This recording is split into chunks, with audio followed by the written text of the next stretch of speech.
a semana toda, como foi dito aqui, que estaremos aqui até dia 23. A partir de amanhã nós estaremos tendo palestras no período da tarde, a partir das 17 horas, que será precedido por um trabalho de base no campo em que vamos todos entrar para transmitir essa esperança que nós já oferimos aos demais que ainda não os têm. Então, também sintam-se convidados em fazer parte deste grande impacto Moçambique. Quero pedir a todos para que possamos orar antes de entrarmos na palavra de Deus. Vamos orar. Querido Deus, queremos agradecê-lo por este ímpar momento que o Senhor nos concede.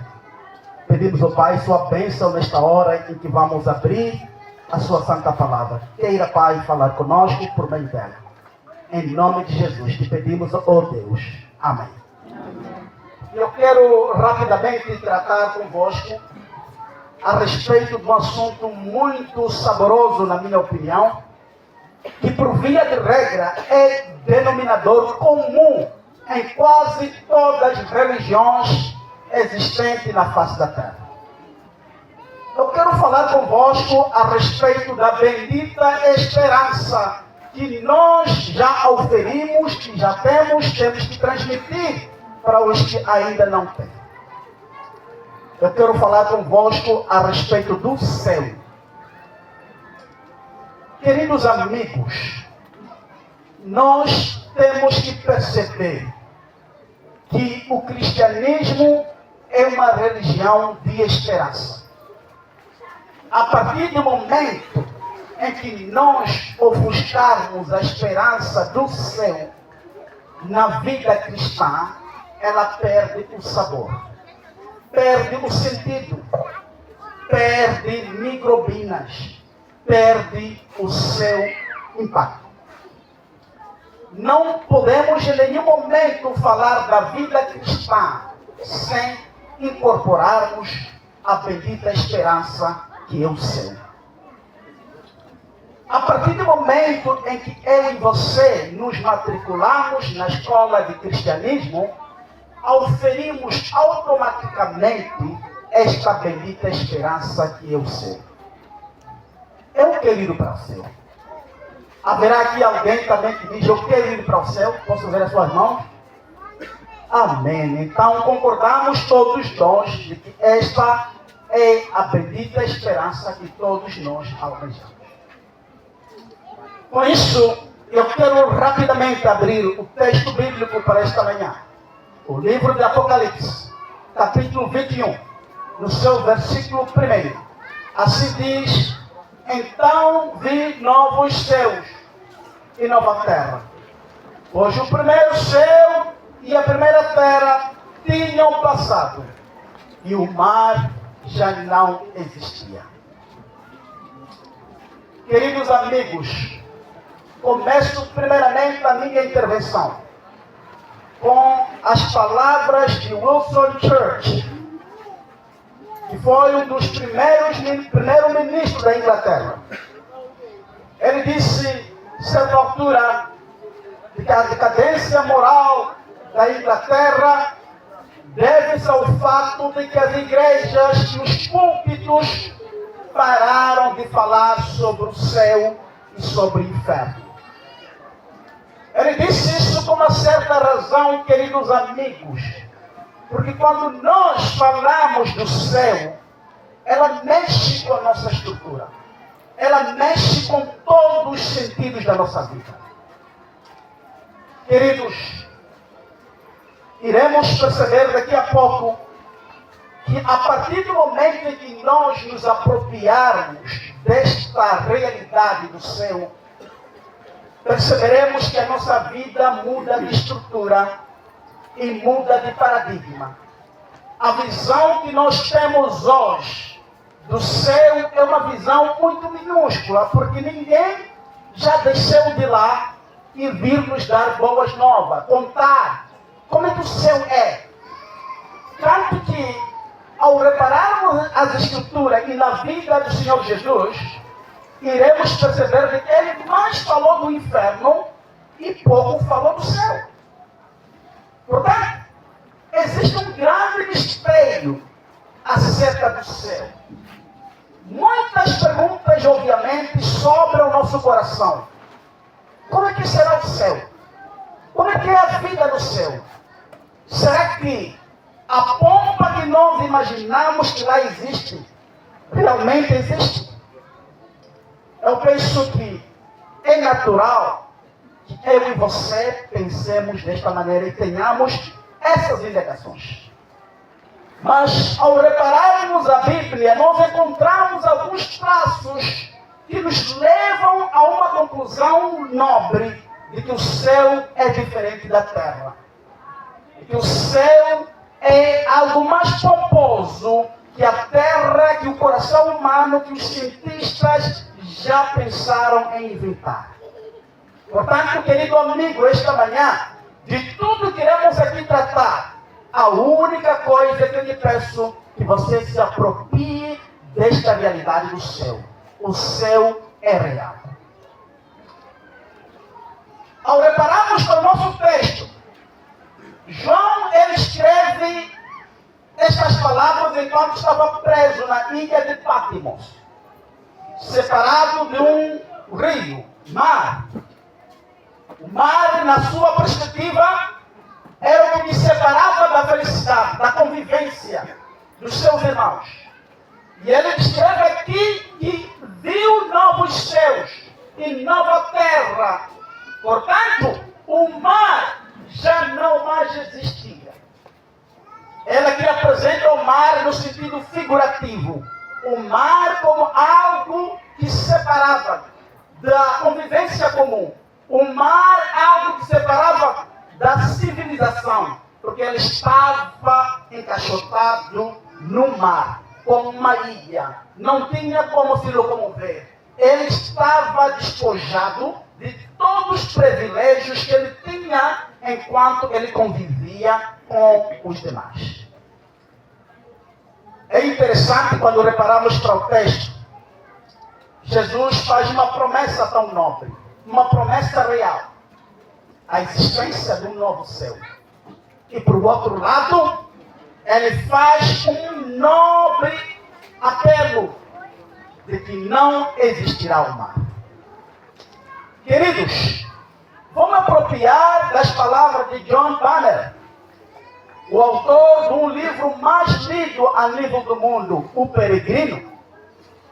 Ele diz que a vida cristã, ou por outra, a caminhada para o céu não é mar de rosa, existem espinhos.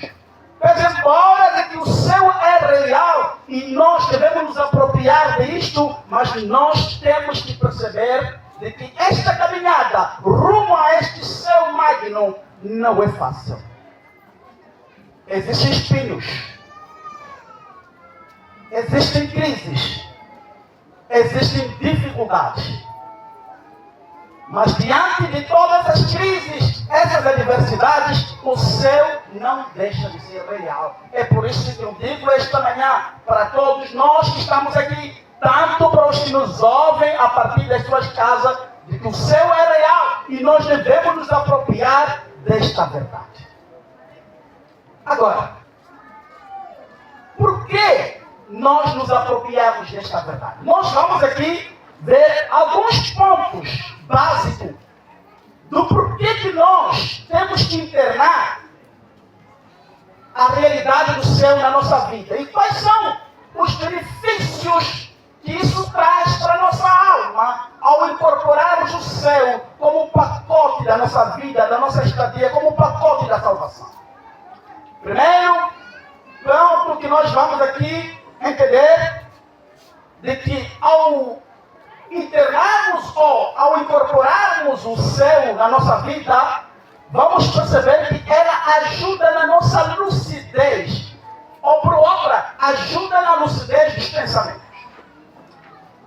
Paulo escreve no livro de Colossenses, capítulo 3, versículo 2 a 5, diz que pensai nas coisas do alto, onde Cristo está.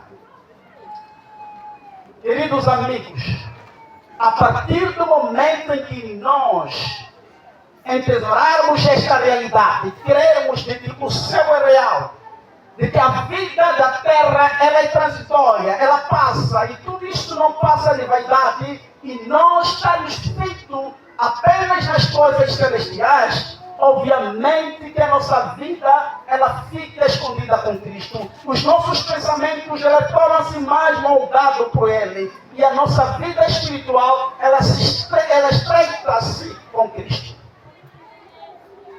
Lembra-se do rei Salomão, que rapidamente ele percebeu de que a vida sem essa realidade, ela é bolha de sabão, é vaidade.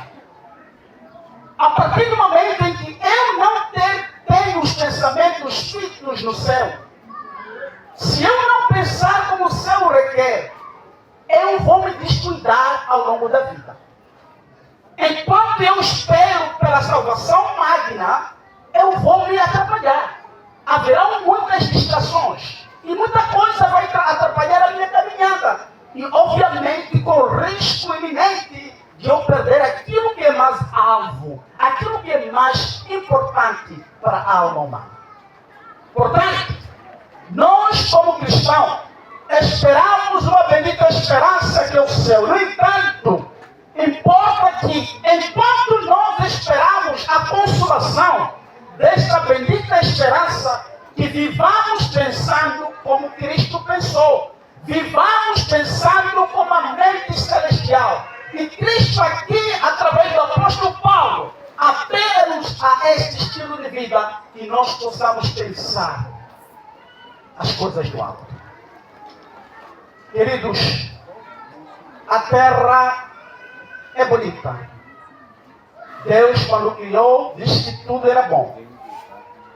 Existe muita coisa hoje que pode nos atrapalhar. As cores, a mídia, tanto como o nosso convívio, as pessoas com quem nós convivamos, a pressão social também tem um papel importante. Que em algum momento, se nós não termos uma mente fita no céu, não pensarmos no céu, não pensarmos na eternidade, nós vamos nos descuidar e podemos vacilar e perdermos aquilo que é mais importante. Portanto, não devemos permitir que as cores que a vida nos permeia, que as coisas que a vida nos oferece, possam atrapalhar e ofuscar a nossa mente de pensar em aquilo que é mais importante para a nossa alma, que é o céu. O céu é real. Não existe a mais magna esperança que eu e você podemos oferir na nossa vida, senão o céu.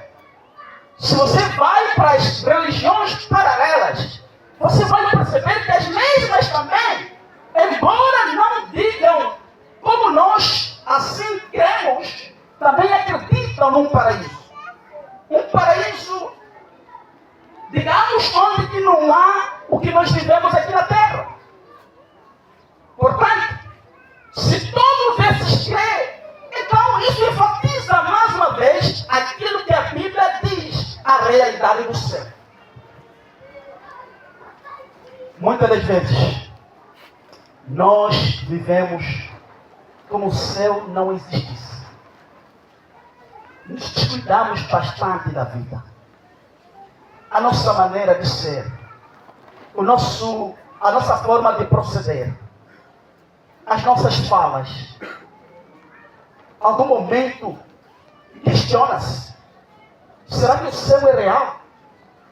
Ou de repente descobriu-se uma outra forma de alcançar o céu, se calhar por esta forma em que nós procedemos.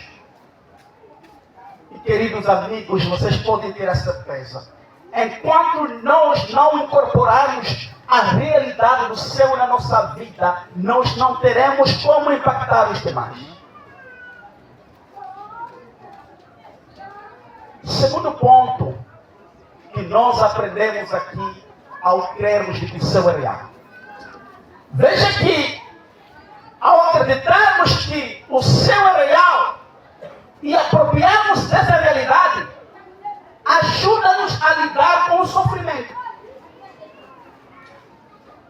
paro às vezes e penso aos mártires que no pináculo da sua morte não refutaram a Cristo enquanto eles tiveram oportunidade.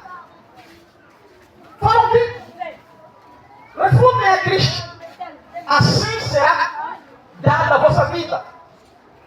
Mas eles preferiram sofrer.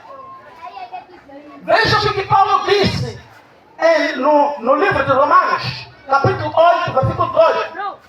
Considere, pois, os sofrimentos do tempo presente não podem ser comparados com a glória que está sendo preparada para nós. Paulo aqui procura mostrar de que o sofrimento momentâneo e transitório, apesar de que nós hoje temos sofrimento, temos dor, temos desencontro, temos luto, há lágrimas, mas tudo isso, todo este aparato não se compara com o luxo, a pompa, a coisa gloriosa que Jesus preparou para nós, que é o céu. Eu entendo, de repente você pode estar aqui esta manhã. De repente você pode estar me ouvindo esta manhã. Você diga: você não sabe qual é a dor que eu sinto. Você não sabe quais são as lágrimas que eu tenho de chorar. Querido amigo, você não é o único. Todos nós um dia passamos por crises. Porque está dito que no mundo tereis aflições. E esta fala não foi somente para você, foi também para mim, para todos nós. Em outras palavras, eu também passo por essas aflições. Mas a partir do momento em que você se agasalha nessa esperança do céu, de que existe um céu, existe uma terra gloriosa em que a dor não mais irá penetrar, isso enche-nos de euforia, isso enche-nos de alavanca, isso dá motivação para eu continuar a viver, apesar das crises, apesar da dor, apesar das feridas. Nós temos que perceber que o fato de eu agasalhar o céu, essa esperança para mim, isso me traz de consolo. E eu pergunto: se você não se agasalhar essa esperança no meio da dor, por que continuar a viver? Queridos, podes perceber que a partir do momento em que você desmamentar-se dessa esperança do céu, o sofrimento, a dor, acaba sendo mais profunda, acaba sendo mais penetrante. Mas quando você se agasalha com essa esperança de que existe um céu, acaba transformando ou por outra, acaba funcionando como bálsamo, como uma anestesia para alguém que se prepara para uma cirurgia. Isso traz uma nova dinâmica da dor. Não que a dor não exista, obviamente que a dor estará lá, mas ela terá um novo sabor, estará adornada pela esperança de que existe um céu, apesar que eu esteja a passar por esta crise, apesar que haja este lapso na minha vida, mas tem um céu, e isso me conforta, e isso já basta. Amigos, o céu é real. E há tanta gente hoje vivendo crises na sua vida, chorando lágrimas toda hora. Não tem essa esperança. E nós precisamos transmitir essa esperança. Mais uma vez, eu não sei qual é a crise que você está vivendo. Eu não sei qual é o dilema que atormenta a sua vida. Eu não sei o que está a atormentar a sua existência. Mas eu sei primeiro que se eu incorporar a realidade do céu como uma esperança viva. Isso transcende toda dor. Em seguida, eu sei que este mar que hoje estou a gerir, a partir do momento em que Cristo vier, ela acaba cessando. Isso é tudo que eu preciso de ouvir. Porque eu sei que a dor, o sofrimento é real, existe. Enquanto eu existir, ela vai acompanhar a minha existência. Mas o que adianta eu trilhar na vida que é tão espinhosa, sem esperança? Eu viro um animal. Você tem que perceber que a esperança é o combustível que dá alavanca para a minha existência, para eu continuar a viver. Apesar da dor, que sempre vai existir.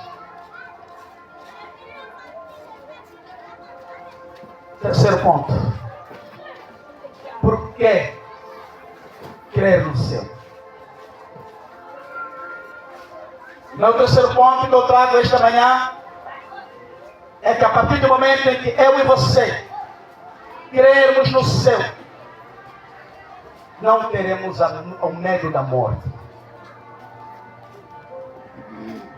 O que diz Paulo em Filipenses capítulo 1, versículo 21? Para mim, o viver é Cristo e morrer é lucro. Você percebe isso que Paulo diz aqui? Para mim, o morrer é lucro e viver é Cristo. Paulo fala isso mirando para um céu. Fala isso mirando para uma eternidade. Para uma vida em que não irá cessar. Ele fala isso como um olhar que existe uma eternidade. Uma vida esperando, uma vida suculenta, uma vida sem igual, inestimável, esperando por Ele. Ele fala isso com boca cheia e viva voz. Morrer, para mim, é lucro. Para uma mente esclarecida como minha e sua, isso parece ser infantil. Parece ser fanatismo também em algum momento. Mas para uma mente convertida, isso é tudo. Isso é esperança.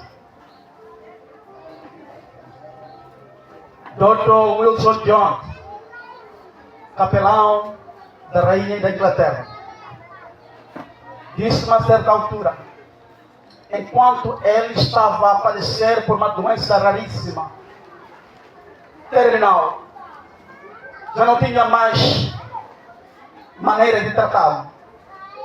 Já havia percorrido todos os meios da sua época. Reuniu a família, reuniu a sua igreja, disse para a igreja, não orem mais para mim, já basta, porque eu agora vou para a glória. Estou partindo para a glória, vou ao encontro do Pai, porque eu sei de que existe um céu que me espera.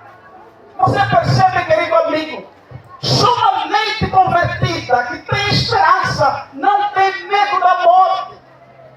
Percebe a circunstância real, a dor, a presença da morte, mas não tem medo dela. Porque ele percebe que existe algo mais sublime que o espera nas alturas. É isso que também fez o Helmut, um dos grandes avivalistas do século XIX. Enquanto ele também estava na beira da morte, a família jejuava, a igreja jejuava, orando, pedindo a Deus que fizesse um milagre a ele. Ele exclamou a uma certa altura, não me atrapalhe da glória, eu já estou vendo o céu, já estou vendo o meu lar, já estou vendo a minha casa, eu vou para lá, deixe de orar. Uma mente esclarecida, uma mente convertida, que sabe claramente os benefícios que a morte traz. Paulo diz, morrer é lucro. Para mim é lucro. Eu não sei, querido amigo, como é que está a sua vida. Enquanto você existe, enquanto você trilha ao longo da vida, será que já você cogitou na sua mente, pelo menos em um minuto, a respeito da eternidade, a respeito do céu e também a respeito do inferno?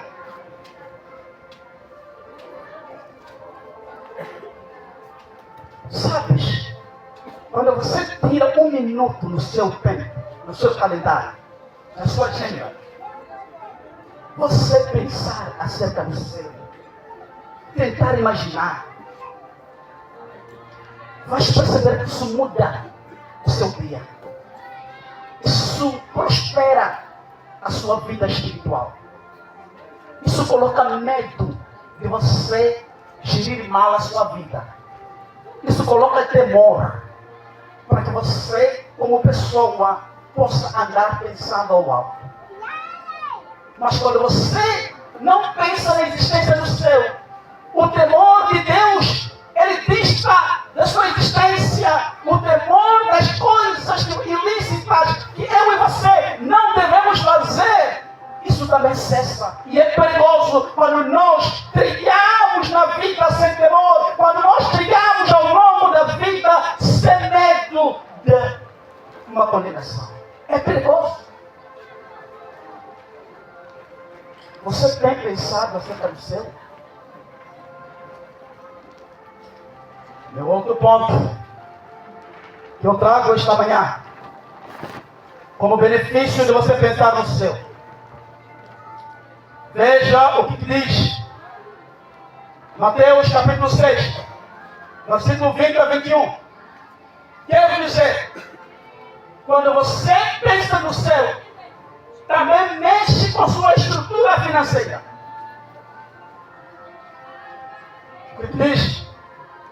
Diz, acumuleis, não acumuleis tesouros aqui na terra, porém, acumuleis tesouros lá no céu, onde o ferrugem, a traça, nada pode atrapalhar. Em outras palavras, queridos amigos, enquanto você acumula tesouros aqui na terra, a sua mente, a sua alma, a sua estrutura, a sua existência, toda ela está aqui na terra.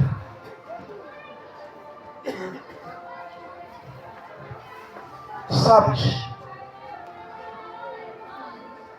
quando a sua estrutura, a sua mente, a sua existência, a sua alma, toda ela está encaixotada aqui na terra, isso é fraqueza. Isso é um ponto de vulnerabilidade. Qualquer crise aparecer na sua vida, você não terá força espirituais para se suster.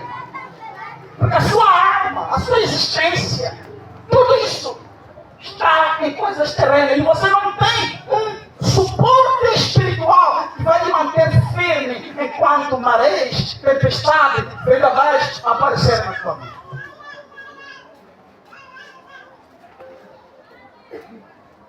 Cristo, ao falar isso, de que as riquezas daqui da terra, elas murcham. Ele está dizendo em outras palavras, tudo aqui na terra acaba. Ladrão vem e rouba. O ferrugem também vem e rouba. Em outras palavras, o ferrugem vem e tira o brilho de tudo aquilo que nós acumulamos ao longo da nossa estadia. De tudo aquilo que nós eventualmente pensamos que era o luxo, o mais precioso que nós temos e acumulamos. Mas, em detrimento disto, em contrapartida, existe coisa que nós devemos acumular, que não tira, não cessa o seu brilho, que é no céu. Acumular os tesouros no céu. Queridos amigos, eu não sei, esta manhã, como é que nós temos procedido. Será que nos nossos labores nós temos mais nos empenhando em acumular coisas no céu ou na terra? Esta é uma pergunta de reflexão. Que ao sair daqui esta manhã, você tem que meditar na sua alma. Onde que você tem drenado todo o esforço da sua vida? Onde que você tem investido? Será que o investimento da sua vida, todo ele, tem sido drenado para coisas eternas ou coisas terrenas? E todas as respostas que tiver, ou por outra, ao responder essa pergunta, percebe que tem duas respostas. A primeira é que se você tem acumulado riquezas na terra, o resultado disso é perdição. E a segunda coisa, se você tem acumulado riquezas no céu, como bem disse Jesus em João 14, vou aos céus preparar lugares para vocês morarem. Portanto, para todos aqueles que acumulam tesouros no céu, estão sendo preparados lugar.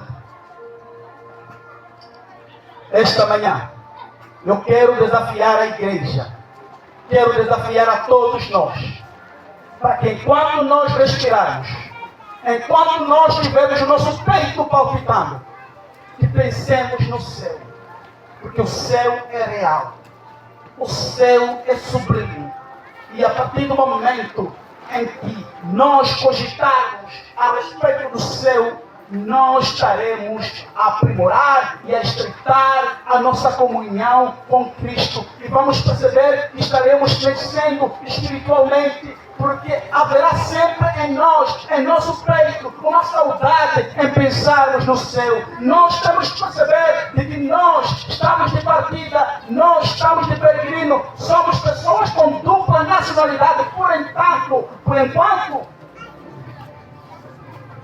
daqui a pouco, Cristo vem, Ele tira-nos para outra nacionalidade, mas nem todos terão esse privilégio.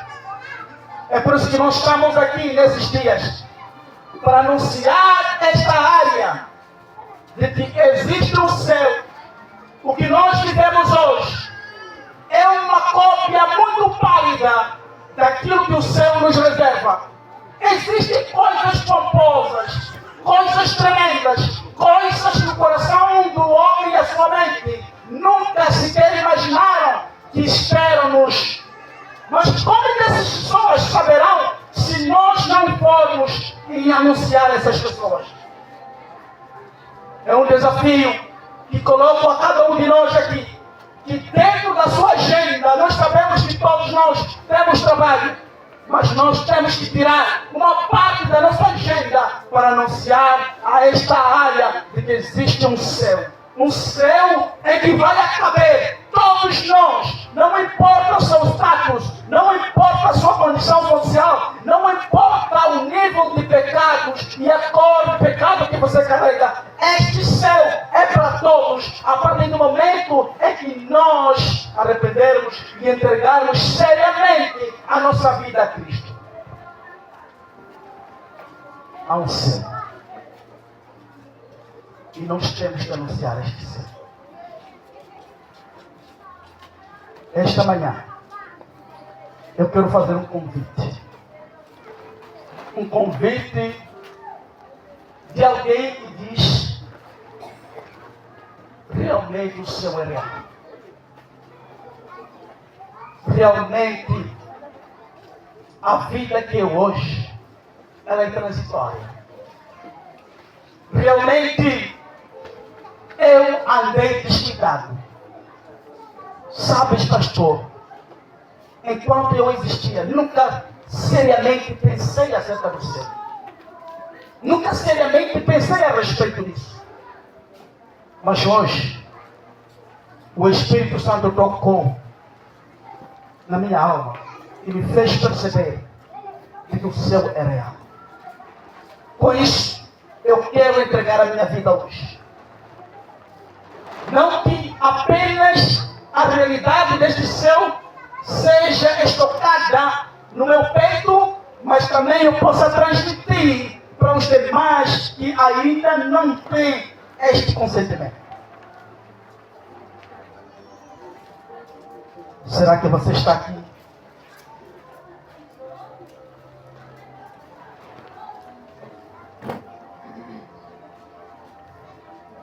Quem será, eventualmente, a 12ª pessoa? E eu quero entregar a minha vida. Eu hoje entendi que realmente existe um céu. O céu é real. Uma certa altura, eu estava a pregar na prisão. Estavam lá 2 curandeiros presos. Sempre que pregávamos, da cela onde eles estavam, manifestavam demônios, espírito mau. Caíam, gritavam, esperneavam, mordiam sua língua. Gritos fortes e assustadores. Mas um dia, o Espírito Santo nos apanhou. Enquanto nós falávamos sobre o céu, alguns caçoavam. E não. A religião inventou isso para tranquilizar os crentes. O céu não é real. O céu é agora. Você morreu, o seu céu acabou. Se Cristo vem, o seu céu também já se consumou. Não existe uma localização geográfica. Me mostre onde está o céu, em termos de localização geográfica. Assim fazia. E esses 2 curandeiros estavam misturados nesta culpa. Mas um dia, como disse, tinha que chegar. O Espírito Santo apanhou. Depois de ter pregado, depois de ter gemido, e o homem voltou na sua lucidez, disse: pastor, realmente o céu é real. Enquanto eu gemia, eu tive uma visão. Vi algo diferente. Coisas douradas. Pessoas cantando. Diferente dos coros que eu tenho visto. Pisei uma areia. Enquanto eu pisava em si só, ela parecia ter vida. E o ar que lá experimentei parecia um ar que tinha vida própria. Algo diferente. Eu acredito, pastor, de que o céu realmente é real. Pois embora que eu agora, assim que eu aceitar a Jesus, os meus chefes, os meus inimigos, as pessoas que trabalhavam comigo, agora irão me seguir para me matar. Porque na vida, pastor, em que eu estou, não se sai de mãos vazias. Ou você morre. O pacto que eu fiz é um pacto muito grande, pastor. Eu disse: irmão, seja bem-vindo ao céu. Não tenha medo. Você não é a primeira pessoa e nem será que um dia estiveram deste lado. É verdade que não será uma coisa fácil, mas eu lhe prometo, será algo melhor de tudo que você terá experimentado. Esse pastor, deixa-me rapidamente contar a minha vida. Eu era um curandeiro contratado, apenas para homicídio. Eu voava para a África do Sul, especificamente para matar. Por encomenda. Tinha tudo que um dia sonhei. E eu pergunto agora,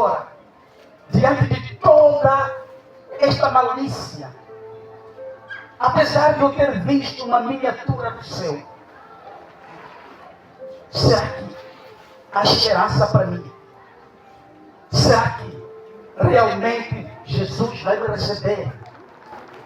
Porque eu queria tanta coisa. Esse amigo, eu poderia também lhe contar a minha vida. Nem sempre fui pastor. Não nasci pastor. Nasci alguém que um dia também foi ao curandeiro. Um dia que alguém foi cortado, teve ondas no corpo. Alguém que um dia entrou nas palhotas procurando solução para um certo dilema. Alguém que um dia teve tombos perigosos que na minha mente não eram reparáveis. Mas eu encontrei Cristo. Ele me ergueu de uma topa em que eu estava inserido. Ele colocou estrutura para a minha vida. Colocou nova melodia e nova dinâmica. E eu cá estou. E eu pergunto a ti, curandeiro, quem é você? Acha que ele não pode também trabalhar para si? E o homem caiu de pranto e começou a chorar. E o homem entregou a vida dele.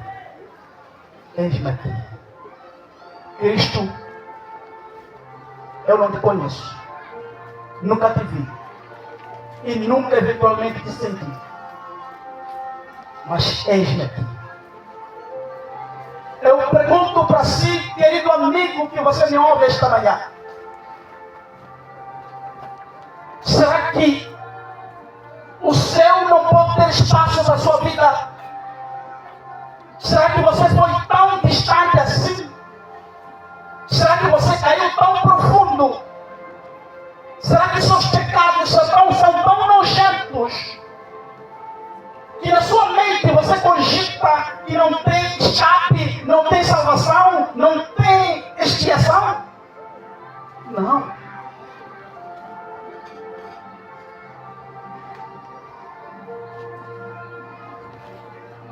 Cristo quer receber, colocar a realidade do céu no seu peito, para que você, a partir de hoje, viva vitoriosamente, viva poderosamente, apesar do caos, apesar da dor, apesar das feridas, apesar dos espinhos que a vida oferece. Cristo quer colocar esta realidade, que seja implantada no seu peito. Isso é tão nutritivo, querido amigo. Você incorporar o céu na sua vida é tão nutritivo para a alma, é tão gratificante para todas as células da sua alma. Muito bem. Agora estou à sua espera. Eu andei distraído. No entanto, agora quero entregar a minha vida a Jesus Cristo. Quero incorporar o céu para mim. E também, a partir de hoje, diante da igreja e diante de Cristo, quero fazer um voto de apoiar neste Impacto Moçambique, de participar, de ir ao campo, de trazer pessoas aos pés de Cristo, anunciar este céu. Eu também quero fazer parte. Não quero ficar de fora. Pense na primeira pessoa que diz esta manhã: eu quero fazer parte deste Impacto Moçambique.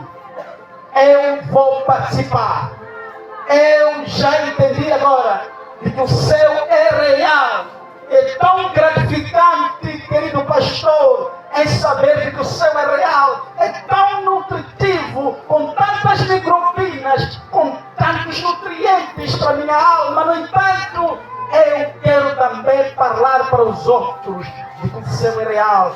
E muita gente está a morrer sem esperança ao redor dessa zona, que não tem esperança de que o céu é real. E eu quero também ser portador desta mensagem.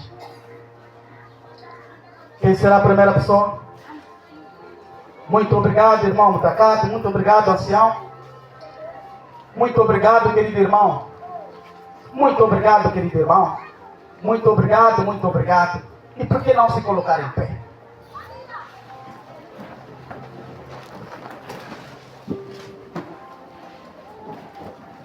Queridos, o céu é tão real quanto a algo tangível, quanto a este microfone que eu pego aqui. O céu é tão real quanto a purana que você está vestido. É tão gratificante, querido amigo. Eu quero lhe desafiar esta semana e a outra, você a meditar sobre os céus. Você vai perceber que isso vai mudar o seu paradigma, a sua maneira de ver as coisas. Vai perceber que é tão nutritivo para a sua estrutura como pessoa. Neste momento, vou pedir ao pastor Major para proferir uma oração de bênção para todos nós que nos comprometemos diante de Deus em expandir esta mensagem do céu a esta zona.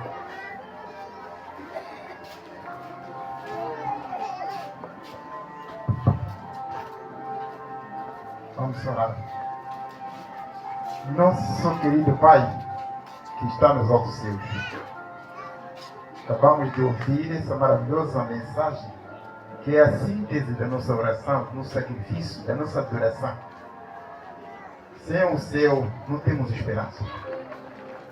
Cada um que está aqui presente conhece alguém que já conviveu com ele, como irmã, como irmão, e que hoje já não está conosco, e que vivia como se estivesse lá no céu. Quero dizer que no seio da nossa igreja, no seio da nossa família, no seio neste mundo, conhecemos pessoas que estão vivendo, parece que já estão lá no céu. Sua maneira de expressar, sua maneira de ser, seu imaterialidade. E como não se bastasse, o livro preto, que é as Sagradas Letras, já confirmam pessoas que foram para o céu, e não fantasmas, como se apregou no mundo inteiro. Senão, Elias, Moisés e as primícias que lá estão. Muito obrigado, Pai. Hoje, há um velho que saiu da África do Sul, veio para Chibabava, não tinha letras, não trouxe nada da África do Sul, mas trouxe uma verdade que hoje está a ferver naquela área de Chibabava, graças a um homem que conheceu que, na verdade, há céu. Aqui também há pessoas que perceberam hoje, pessoas que ainda não foram batizadas, ainda não entregaram seus corações a Jesus. Infelizmente, uma parte dessas pessoas estavam dormindo enquanto o pastor estava pregando. Mas pelo menos por essa oração possam despertar, convidar os seus familiares, amigos, que na verdade o céu é uma realidade. Na verdade, alguns interpretam de uma forma errada. Mas a verdade é que estão lá. Jesus está lá no céu e ele há de voltar, prometeu voltar. Muito obrigado, Pai. Por isso a tua igreja no mundo inteiro conseguiu juntar os líderes só para penetrar em Moçambique, do Rovuma ao Maputo, para que o evangelho possa soar. Acho que isso não vai se repetir antes que Cristo volte. É uma maravilha, gastou-se muito randes, dólares, vários meticais, para que o evangelho seja pregado do Rovuma ao Maputo, de uma forma simultânea. Muito obrigado, meu Pai. Abençoa o pastor. Abençoa o palestrante que vai chegando amanhã. Nos acompanhe nesta hora. Te rogamos e te agradecemos. Em nome de Jesus. Amém. Muito obrigado. Peço de pé, vamos terminar com o nosso culto, cantando. Vamos cantar o hino que está a soar, 427. Conviva a cidade, na esperança de que Jesus brevemente vai voltar. E eu e você vamos impactar a comunidade. 427. O som nos acompanha.